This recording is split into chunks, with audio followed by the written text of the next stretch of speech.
Ce n'est pas un débat, mais plein d'éléments de preuves rationnelles analysant la situation actuelle entre la Chine et les États-Unis. Un expert à cette table ronde de Beijing a déclaré que la Chine défendait pleinement l'ordre international, ce qui discrédite la notion des États-Unis selon laquelle la Chine est un destructeur ou un révisionniste. Plus tôt ce mois-ci, une centaine d'économistes américains, experts en relations étrangères et autres, ont signé une lettre ouverte au président américain Donald Trump et aux membres du Congrès. Intitulée La Chine n'est pas un ennemi, elle appelle à une voie rationnelle pour gérer les relations américano-chinoises.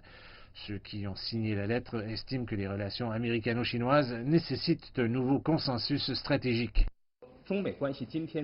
Les difficultés entre les deux pays sont en grande partie causées par l'unilatéralisme et les intérêts personnels d'un seul pays. La diplomatie des grands pays ne devrait pas être détournée par le populisme et le nationalisme. La Chine et les États-Unis devraient se rencontrer à mi-chemin et trouver un chemin commun. Lors du séminaire de Beijing, nombreux sont ceux qui soulignent les énormes contributions de la Chine au développement technologique et au commerce.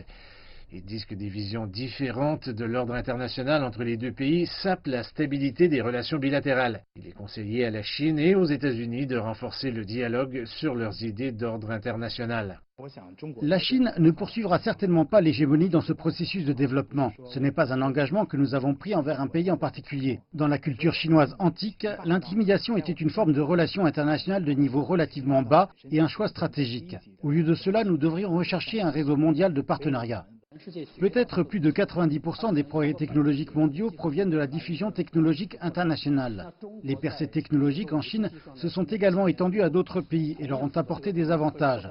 Nous pouvons voir que dans les zones rurales des États-Unis, environ un quart de tous les dispositifs de communication sont fabriqués par Huawei et que Huawei fournit environ 70% du réseau en Afrique. Selon des rapports publiés tard dimanche, la Chine et les États-Unis ont mis en œuvre l'important consensus atteint par leurs dirigeants lors du sommet du G20 à Osaka.